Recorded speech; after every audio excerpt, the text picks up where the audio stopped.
everyone. You're watching Exploring Your Emotions. Careers. What a wonderful thing to do when we can explore our talents. We have two talented people here today, so that they're going to share those talents and show you, the audience, how they explore and how they identify their talents. They're both very, very talented, and when you hear them and they explain what their talents are all about, you might even look into yourselves as part of your emotional growth, as where are my talents? Just think of it that way. And there's an awful lot of talent out there, and there's beautiful talents right here. Okay, let me introduce you to Lou and Bruce.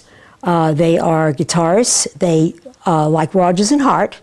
Okay, one does the music, the other one does the words that go together in a beautiful song. And one of the beautiful things it's called We Are One. And this is a combination of both their talents.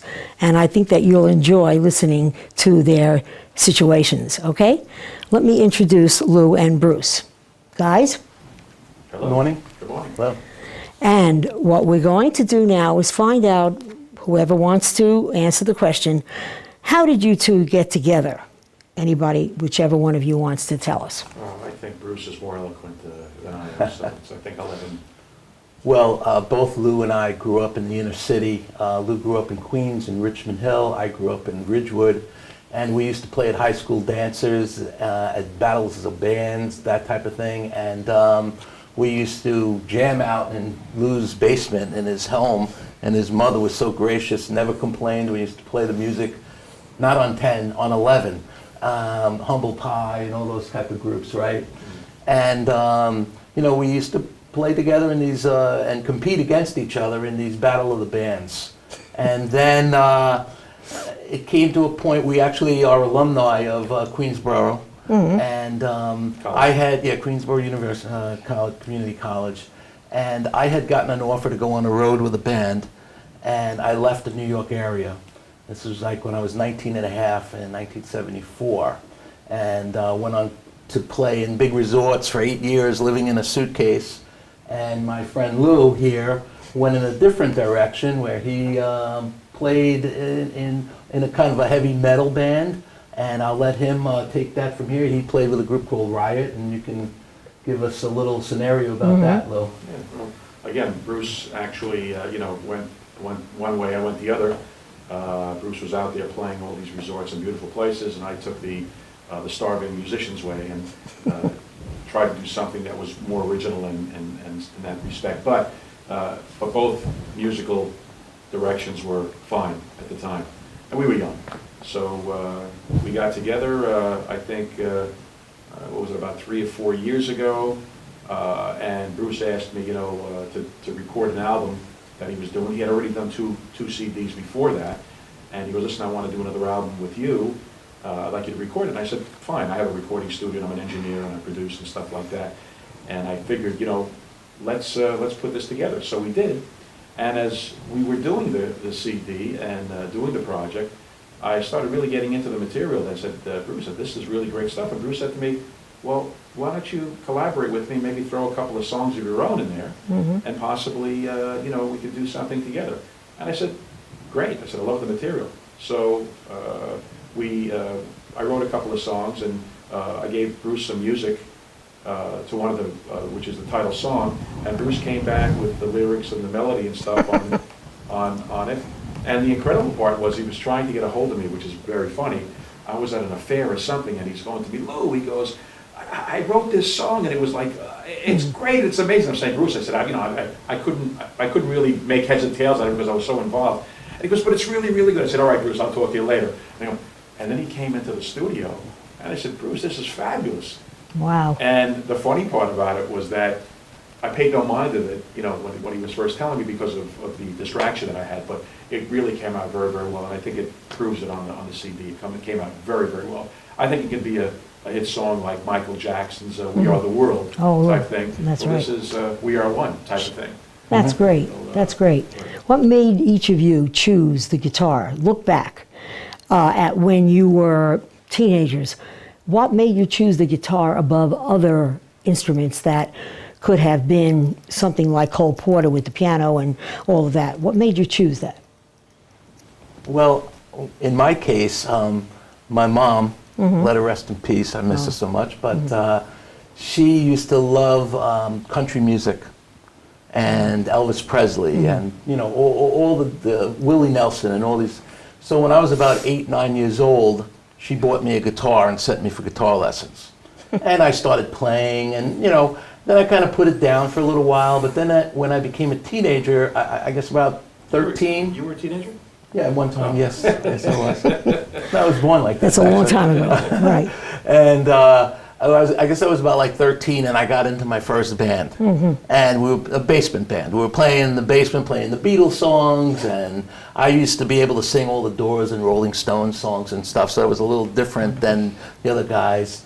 And so, you know, when you play in a band, obviously, you know, you're more popular than the rest of the other kids in the neighborhood, and that evolved into playing at high school dances, and then later on nightclubs, and then resorts and concerts and things like that. So, see how careers work? You never know what is going to be part of your life. And the way it appears, these two gentlemen have really sunk into who writes the words and who writes the music. Lou, what about you? Well, there was a little band from England that kind of got me started, and that was the Beatles. So I heard some of their material. I heard them on the Ed Sullivan Show, and I was like 7 or 8 years old at the time. I'm giving away my age now. And the thing is that they hit such an impact, it had such an impact on me that I just was floored. So my cousin had a guitar that was given to her by her father. She was a little older than I was, and I went over the house and she showed me how to play 3 chords, which is kind of like, it was a little difficult, but I got it. And my first song that I ever played was Sloop John B. by the Beach Boys, actually. Beach Boys, right. And from that, my love grew for the instrument, and I wonderful. started practicing and stuff like that. But I didn't own a guitar. My father bought me one, rest in peace, my dad. Bought me a guitar when I was about 15 years old. So I didn't have a guitar. I would rush over to my cousin's house. But the Beatles had the biggest influence on me. I mean, I started singing their songs during lunchtime, and, you know, what else can I say? Who hasn't been influenced by the Beatles? Well, which venues do you play now? Do you play on stage? Do you play for parties, bar mitzvahs, weddings? What do you do with your talent now? Well, in my case, I, you know, worked professionally, I guess, I would say since I was about 16 until I hit 50. I worked every single weekend, New Year's Eve, everything. And then I actually pulled away from the music business because my parents had gotten ill, and I needed to manage their estate. Okay. And I couldn't really travel anymore, so it kind of lost its luster for me. And because I couldn't travel, I would have to say I was a little depressed, because I used to pick up my guitars and there was nothing coming out of me, because I knew I had nowhere to go. And I reverted to writing. And I thought about it. I said, you know, all of those years as a copycat musician, I need to make a mark. I need to put something out there that will be a legacy of my life. In other words, my your stories. style. Right, my own style. Because all of those years, copying the Doors, copying the Beatles, doing the whole, you know, 70s, 80s dance music in the nightclubs and in the resorts and stuff. And that was all for the people. But now at this point in my life, I want to do something for myself, a legacy for myself and the people that are with me, like, you know, Lou. And so I want to make a statement, and hopefully it's well received by the people. I mean, that's what you do. Sure. You put your best foot forward and hope that it's, you know, that people will enjoy the music, that they'll find nourishment in it from the stories. That's a good word. Because every song is a story. Wow. Right? So in this case, in my life, I mean, this was my first album, which I did. It's called Last of Windsor, which I wrote. I thought it was going to be my last, like, album. And actually, it was my first that, but I didn't know if I was going to continue. I didn't know how it was going to get embraced. But one of the songs on this album, Paris Hilton, a real Paris Hilton it's called, was picked up in Europe and they were playing it. Really? So that was big encouragement for me. Sure and then I wrote this other album called Rainbow Over the Rock. Wow. And, Titles are nice. The Rainbow Over the Rock means that, never lose faith in yourself or hope that there's a rainbow for everybody. Oh, wow. That's what that means. That's good. And it's actually a little biblical because when Noah comes out of the ark, right, he looks up and he sees the rainbow and God says, this is my sign to you that I'm always here. Wow. So, I wrote this song because the rock is the earth. Gee, that's beautiful. Rainbow Over the Rock. And I actually took that picture from the house that I was living in Rockville Center, or from the balcony, and there was this huge rainbow. And I had never seen a rainbow there. It's wonderful. And, so that was the message of the album, And, this last album that I did, as I said, Lou and I, we grew up together, but then we lost touch for a long time, over 20 years. I mean, this was a picture of us when this is 1977 in front of We Buy Guitars on 48th Street. And I guess I was like 22, and you were like 23 at the time. And then after that, we really didn't touch base for a long, long time. And then when we reconnected, I told Lou, I says, look, I'm writing these songs. I want to do an album. I want you to be a part of it. That's great. And we picked up like as if we had just been all together all of that time. That's great. Yeah. What about you, Lou? Well, unlike Brucey, he was playing a lot of people's stuff. I started out listening to material, but I started writing, I think, when I was 15 or 16 years old. I wrote my first song when I was 15 or 16 about a girl that broke my heart. I guess that's what always happens. So, and then that grew from that, and I started writing all these like little tidbits and songs, and I still had to play other people's material, and I had an original band too, but we couldn't get enough work doing the original stuff, so I had to resort to playing what Bruce was doing all that time. So it was kind of going back and forth, and we'd play places where Bruce was making some really good money. I was making, $30 and then having to pay to play. But still, nevertheless, all those things are, I guess, what they call paying dues, and trying to hone in on your skill and stuff. Who knew what direction you were going to go in, but you were traveling in that direction. Wow. So I started writing, and then finally I got into a band. Again, Bruce had mentioned it before, a band called Riot. And we got together and we did an album together. We opened up for Journey and Neil Young and Southside Johnny and Tom Petty and Mark Fauna from Grand Funk Railroad, all these wonderful, wonderful people. So that was the type of thing I wanted to go, and that's the thing we want to do now. Sure. So our writing skills and all our history of doing what we do has brought us to this point in time. Now, who chooses which words and music are going to collaborate together? Well, I'm not a lyric writer. I mean, I can write what they call a hook, which is like a chorus, or maybe a line out of a song that I think is. But Brucey's more of I think, interprets things more better than I do. Okay. So a storyteller. Yeah, he's more of a storyteller, and I can get across a message or a line of something which can expand into a song, and that's what I've always needed. I've always worked well with a partner or a lead singer. Wow, to that's help great. me collaborate. I like collaborating. It's much more fun. Collaboration is very important, not only in music, but in politics as well as in orchestration of people's reactions to what music is. So it is very important that you play a song for us at this point so that we can show the audience, right, as to what we have to look at and how we have to listen to what we call the key word here, collaboration. That is good for all the politicians that are out there, leftists and rightists, that are all there, how to collaborate and work together. There is a reason for this program, and that program today is about collaboration. And that should extend to everything that we in America should do, right? Leftists, rightists, that's correct. Let's hear it. Yeah, I think we're ready to knock off some cats off fences. Yeah, let's Okay. give them a taste of the song. We're not going to play the whole song because we want you to buy the album. Well, that's true.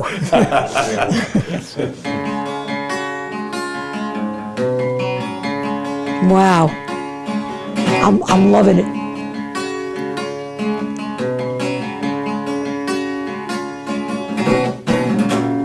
Every time I see your face, it brings me to a special place.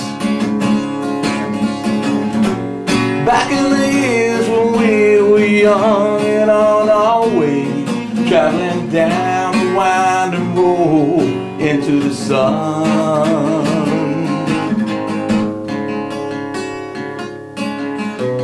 That beautiful. Wow. Whenever I hear your voice, it leaves me no other choice but to follow you no matter where we go, traveling down a winding road into the sun.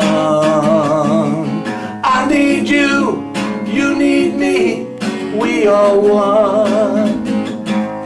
I need you, you need me, we are one. I need you, you need me, we are one. I need you, you need me, we are one. We are one.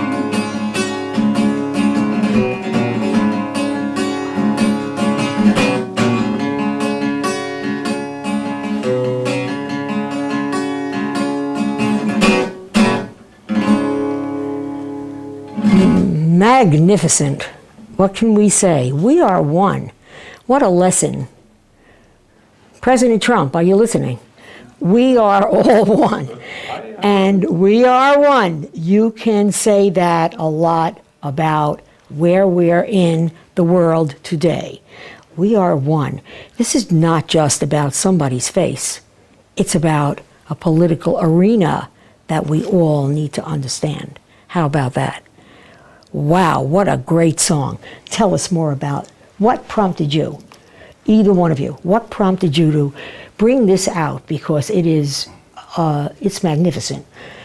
Go Thank ahead. you. Well, Whichever. Lou had written the music to this song, and I was kind of like working him over and saying, look, you better come up with some music to put on this album, because I want this to be, you know, like we're brothers from other mothers. I want this to be our project. We need to make a statement at this point in our life. So when I wrote this song, you know, sometimes when you write a song, you write it in pieces, and it takes a long time. You have the chorus, but you don't have the introduction. You have this and that. Well, he had all the music written out to the song, and the lyrics just came to me like in such a short period of time, and I wrote this wonderful story. And, you know, I used the dollar bill. If you notice that this is the pyramid that's on the dollar bill. Is that so? That's right. And on the inside is like the other side of the dollar bill. Now, this very front that has the pyramid and the Eye of Providence. Yes, wow. And the founding fathers wanted the nation not to be just individual colonies, but just one. We are together, standing as one. And, you know, in an ever-changing world, these founding fathers were so thoughtful. They thought about all the things. And if you see, it says, annuit coeptis, it says, right? That's Latin. And that means that, Father, favor our undertakings, right? And then e pluribus unum means out of many, one, right? And then at the very bottom, I think it says, Novus Secordo, I don't have my glasses on right now, but I forgot. Yeah. But that means a new age and a new order Okay. of things. And that was the breaking away from Europe and the founding of this nation. And that's what the kind of the message is, because not only we should stand as one as a nation, but individuals, we should stand together, because as the saying goes, united we stand, divided we fall. Excellent. So, Lou and I, we stand together. We're here. We're trying to get our message across. We're trying to reach out to people. And, the songs on the album, they're, like I said before, they're all little stories that take you on a little journey. The journey is very interesting that you say that word, Bruce, because journey is, we are a nation of 250 years old, etc. It is so important that you brought out, you and Lou, the idea of togetherness and we are one. This should be really one of the most political songs ever written, because there are very few song and musician writers together that collaborate with not only using those words, but putting those words together in such a way that it encompasses at least 7 billion people in the world with all that's going on right now. So you see, what you've done is, in one album, you call it We Are One, but actually we are one group of Homo sapiens, which is people that walk on 2 legs, and it doesn't matter where in the world you live. I've been to 13 Muslim countries in my life, and I've traveled to 7 continents. That includes Antarctica. The penguins have a nice way of doing things. They are one. But who distinguishes one from another?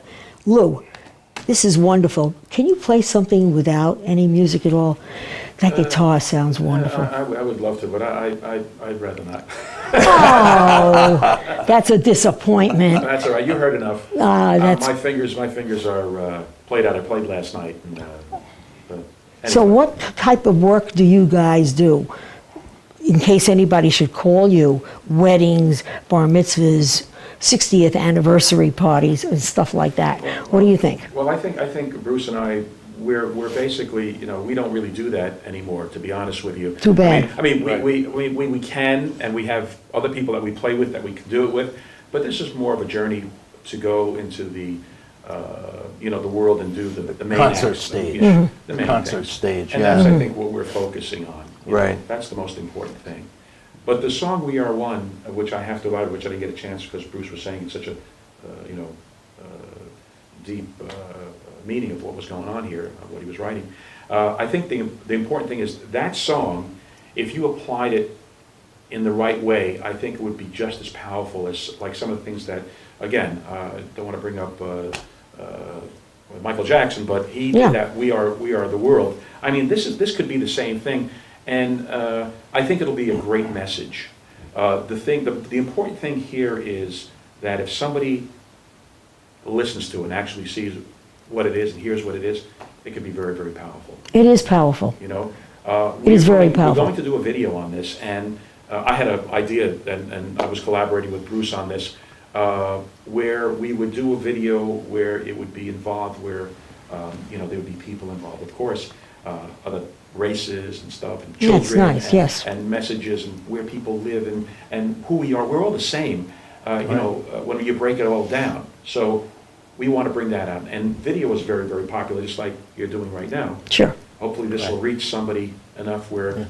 Well, you'll be on 10 times. Well, fabulous. Oh, you didn't know that? Okay. And, what I said before about a journey, if you listen in the words, it says traveling down a winding road into the sun. And every day we're all traveling. Yes, we are. In our lives, facing things maybe that we don't want to face, enjoying things. It's a whole facade. It's a whole myriad of incredible experiences in our life. I'm glad you said that, because with all the hurricanes we've been having, Irma, Jose, Maria, all of these wonderful hurricanes have demolished many people's lives in different places. And how they react to this, Puerto Rico especially, with no electricity, which may take months and months to recover. If you look at what that means, they need to understand that they have to work together. People all over the planet are coming there to help. So somehow, We Are One works. And I'm glad that you chose this, because I'd like to have both of your phone numbers so that anybody who would like to understand this particular message, okay, is a very important message, and you might want to put that through so that you can benefit from it emotionally. It is important. Please give both your phone numbers. Lou, how about you? My number is 516-987-1791. That's 516-987-1791. You can reach me anytime. Leave a message if I don't answer. That was like a great commercial. I love Is that. that wonderful? Great. What about you? And I can be reached at 516-521-4533. Once again, Yes. 516-521-4533. And you can buy the CD on CD Baby, so Right. don't forget that. Oh, wow. iTunes and Amazon Music. There you go. Just all you have to do is just Google the Bruce of Windsor Project 3, because the other two albums were just the Bruce of Windsor Project. So it will come up on your iTunes, or Bruce David Loeffert, it'll come up on your iTunes as well. And don't forget, Yeah. as far as supporting people like us, we like the support if possible, so don't be afraid to buy it, spend a couple of bucks. That's what it's all about. It's very important that you connect yourself to We Are One, because connecting and establishing your identity as part of one, believe it, it's a multitude of many personalities and many ways upon which you can identify yourself with something like that. Identity is a very important thing, and these two gentlemen have shown you that what they chose to identify themselves with music makes them stars. That's why they shine. Do you want to shine? Then you need to do that.